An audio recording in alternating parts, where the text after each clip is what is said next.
kembali lagi bertemu dalam pelatihan pengolahan sampah. Nah, pada pertemuan kita kali ini kita masih akan tetap melanjutkan ya proses pelatihan kali ini. Dan pada pertemuan kali ini kita akan mengidentifikasi ya, kita ingin mengidentifikasi jenis-jenis sampah anorganik. Nah, di sini saya langsung saja bawa sampel sampahnya.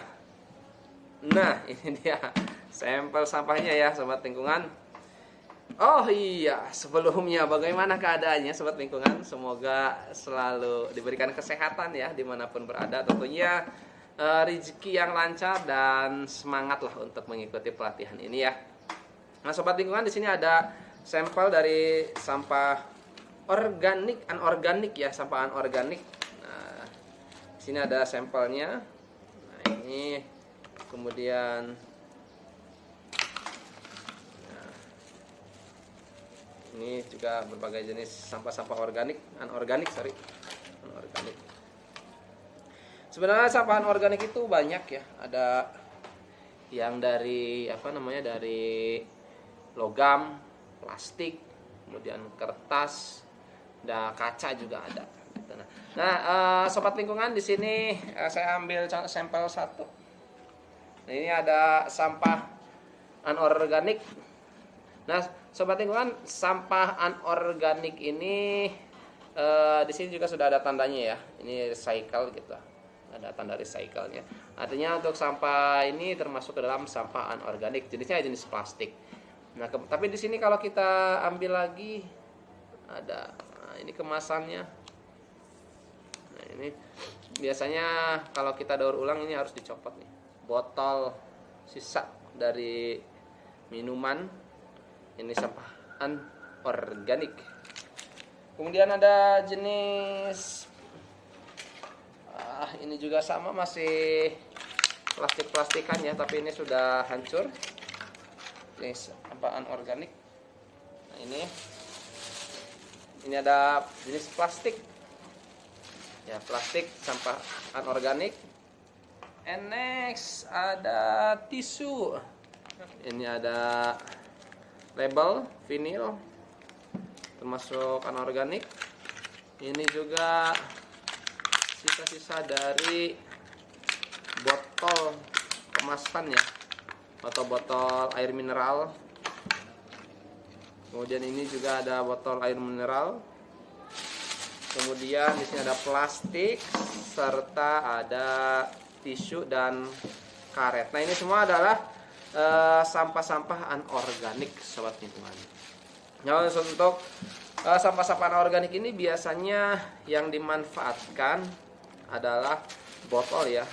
Nah, ini botol bisa dimanfaatkan ataupun bisa kita kelola dengan prinsip reuse dan recycle. Jadikan sebagai bahan daur ulang. Nah, kalau bahan daur ulang ya ada dua cara, bisa kita berikan langsung ke pengepul ataupun bisa kita kelola sendiri. Plastik juga ini merupakan bahan anorganik, tisu, karet, dan label gitu ya, label vinil. Nah, ini adalah sampah-sampah anorganik yang ada di sekitar lingkungan kita sobat lingkungan. Nah, kemudian untuk jenis-jenis sampah ini memang begitu banyak ya, bukan hanya di lingkungan kita, tetapi aktivitas-aktivitas kita juga sering menemukan sampah-sampah seperti ini ya. Tapi ya untuk di sampah-sampah di yang lain umumnya ya bukan hanya ada plastik, bukan hanya ada karet ataupun ada botol mineral, biasanya ada juga styrofoam ya. Nah, styrofoam juga termasuk ke dalam sampah anorganik. Kemudian ada juga kaca. Nah, ini juga sampah. Ini sampah dari sisa selai ya. Dari sisa selai ini termasuk ke dalam sampah anorganik juga sobat lingkungan. Nah, kemudian bagaimana cara memprosesnya ataupun cara mengolah sampah yang baik untuk sampah-sampah anorganik ini? Ya, kita harus menguranginya penggunaannya ataupun bisa menggunakan kembali dan bisa mendaur ulangnya gitu ya. Nah, itu adalah cara-cara untuk mengidentifikasi serta bagaimana cara memanfaatkan sampahnya. Nah, sobat lingkungan, terkait dengan sampah-sampah anorganik ini sebenarnya banyak sekali hal yang bisa kita ambil.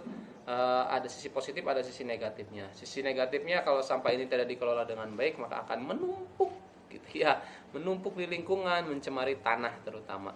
Nah, kalaupun sisi positifnya adalah sampah anorganik ini bisa dimanfaatkan, didaur ulang kembali sehingga tidak mencemari lingkungan dan tidak mengambil bahan alami yang baru gitu ya dari alam. Artinya konservasi sumber daya alamnya akan jauh lebih terjaga gitu ya.